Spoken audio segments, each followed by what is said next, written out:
수험생 여러분, 안녕하세요. 기출문제 풀어주는 누나입니다. 오늘은 행정법 기출 예상지문 OX 메일 테스트 36일차입니다. 이제 시작하겠습니다. 351번. 부진정소급입법은 원칙적으로 허용되지만 소급표를 요구하는 공익상의 사유와 신뢰보호의 요청 사이의 형량 과정에서 신뢰보호의 관점이 입법자의 형성권에 제한을 가하게 된다. 정답은 5입니다. 해설. 법령에 불리하게 개정된 경우 진정소급입법은 신뢰보호 원칙상 원칙적으로 허용되지 않고 부진정소급입법은 원칙적으로 허용되나 신뢰보호 원칙에 따른 제한을 받는다. 352번. 개정 법령이 기존의 사실 또는 법률 관계를 적용 대상으로 하면서 종전보다 불리한 법률 효과를 규정하고 있는 경우에도 그러한 사실 또는 법률 관계가 개정 법률이 시행되기 이전에 이미 종결된 것이 아니라면 이를 헌법상 금지되는 소급입법이라고 할 수는 없다. 정답은 5입니다. 해설. 행정처분의 근거 법령이 개정 시행된 경우 개정된 법령 및 기준에 따른 처분의 적부, 한정 적극.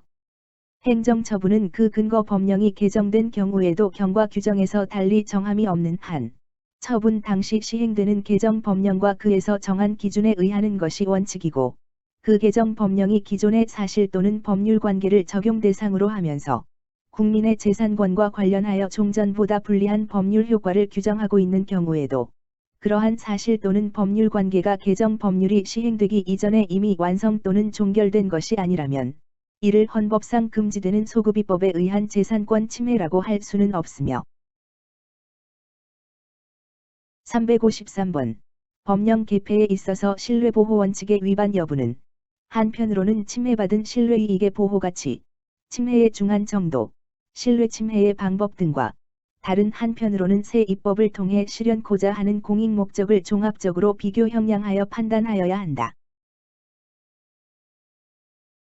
정답은 5입니다. 해설.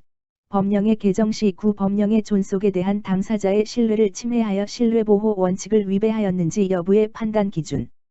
법률의 개정에 있어서 구 법률의 존속에 대한 당사자의 신뢰가 합리적이고도 정당하며 법률의 개정으로 야기되는 당사자의 손해 내지 이익 침해가 극심하여 새로운 법률로 달성하고자 하는 공익적 목적이 그러한 신뢰의 파괴를 정당화할 수 없다면 이 입법자는 경과 규정을 두는 등 당사자의 신뢰를 보호할 적절한 조치를 하여야 하며 이와 같은 적절한 조치 없이 새 법률을 그대로 시행하거나 적용하는 것은 허용될 수 없다 할 것인 바 이는 헌법의 기본 원리인 법치주의 원리에서 도출되는 신뢰보호의 원칙에 위배되기 때문이다.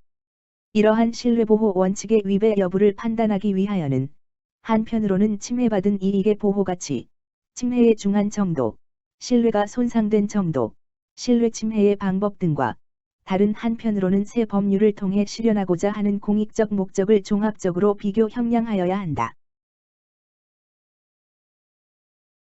제4관. 비례의 원칙. 354번. 비례의 원칙은 헌법상의 원칙이다. 정답은 5입니다. 해설. 비례의 원칙은 헌법 제37조 제2항 필요한 경우에 한하여 및 법치국가의 원리로부터 도출되는 헌법상 원칙이다. 헌법재판소도 과잉금지의 원칙의 법적 근거를 법치국가의 원리 및 헌법 제37조 제2항에서 그 헌법적 근거를 찾고 있다. 헌법 제37조 제2항 국민의 모든 자유와 권리는 국가안전보장 질서유지 또는 공공복리를 위하여 필요한 경우에 한하여 법률로서 제한할 수 있으며 제한하는 경우에도 자유와 권리의 본질적인 내용을 침해할 수 없다. 355번. 과잉금지의 원칙이라 함은 국민의 기본권을 제한함에 있어서 국가작용의 한계를 명시한 것으로서 목적의 정당성, 방법의 적정성, 피해의 최소성, 법익의 균형성 등을 의미하며 그 어느 하나에라도 저촉이 되면 위헌이 된다는 헌법상의 원칙을 말한다. 정답은 5입니다. 해설. 과잉입법 금지의 원칙의 의미. 국가작용 중 특히 입법작용에 있어서의 과잉입법 금지의 원칙이라 함은 국가가 국민의 기본권을 제한하는 내용의 입법활동을 함에 있어서 준수하여야 할 기본원칙 내지 입법활동의 한계를 의미하는 것으로서 첫째, 국민의 기본권을 제한하려는 입법의 목적이 헌법 및 법률의 체제상 그 정당성이 인정되어야 하고 목적의 정당성. 둘째, 그 목적의 달성을 위하여 그 방법이 효과적이고 적절하여야 하며 방법의 적정성. 셋째, 입법권자가 선택한 기본권 제한의 조치가 입법 목적 달성을 위하여 설사 적절하다 할지라도 보다 완화된 형태나 방법을 모색함으로써 기본권의 제한은 필요한 최소 한도에 그치도록 하여야 하며 피해의 최소성. 넷째, 그 입법에 의하여 보호하려는 공익과 침해되는 사익을 비교 형량할 때 보호되는 공익이 더 커야 한다. 법익의 균형성. 는 법치국가의 원리에서 당연히 파생되는 헌법상의 기본 원리의 하나인 비례의 원칙을 말하는 것이다. 356번. 행정절차법은 행정지도의 원칙으로 비례 원칙을 규정하고 있다. 정답은 O입니다. 해설. 비례의 원칙을 규정한 개별법 조항으로는 행정절차법 제48조 제1항, 경찰관직모집행법 제1조 제2항, 행정대집행법 제2조 등이 있다. 특히 행정절차법에서는 행정지도의 원칙으로 비례 원칙을 규정하고 있다. 행정절차법 제48조, 행정지도의 원칙, 제1항, 행정지도는 그 목적 달성에 필요한 최소 한도에 그쳐야 하며 행정지도의 상대방의 의사에 반하여 부당하게 강요하여서는 아니 된다. 357번. 행정지도를 함에 있어서 명문의 규정은 없지만 비례 원칙이 적용된다. 정답은 X입니다. 해설. 356번 해설 참조. 358번. 행정규제기본법과 행정절차법은 각각 규제의 원칙과 행정지도의 원칙으로 비례 원칙을 정하고 있다.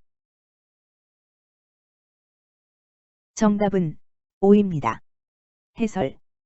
행정규제기본법 제5조, 규제의 원칙, 제3항, 규제의 대상과 수단은 규제의 목적 실현에 필요한 최소한의 범위에서 가장 효과적인 방법으로 객관성, 투명성 및 공정성이 확보되도록 설정되어야 한다. 행정절차법 제48조, 행정지도의 원칙, 제1항, 행정지도는 그 목적 달성에 필요한 최소 한도에 그쳐야 하며 행정지도의 상대방의 의사에 반하여 부당하게 강요하여서는 아니 된다. 359번. 과잉금지의 원칙은 특히 경찰행정작용에서 중요한 의미를 가지며 경찰관직모집행법 제1조 제2항에서 이를 규정하고 있다. 정답은 O입니다. 해설. 경찰관직모집행법 제1조, 목적, 제2항. 이 법에 규정된 경찰관의 직권은 그 직무 수행에 필요한 최소 한도에서 행사되어야 하며 남용되어서는 아니 된다. 360번. 헌법재판소는 비례 원칙을 위헌법률 심사의 기준으로 삼고 있다. 정답은 O입니다. 해설. 헌법재판소는 비례의 원칙을 위헌법률 심사 시 법률의 위헌 여부를 판단하는 심사 기준으로 삼고 있다. 그 내용은 목적의 정당성, 방법의 적정성, 피해의 최소성, 법익의 균형성 등으로 이루어져 있다. 문제를 전부 풀었으면 오답 노트 만드는 것 잊지 마세요. 강의가 좋았으면 구독, 좋아요 부탁드려요. 다음 시간에 뵙겠습니다. 수고하셨습니다.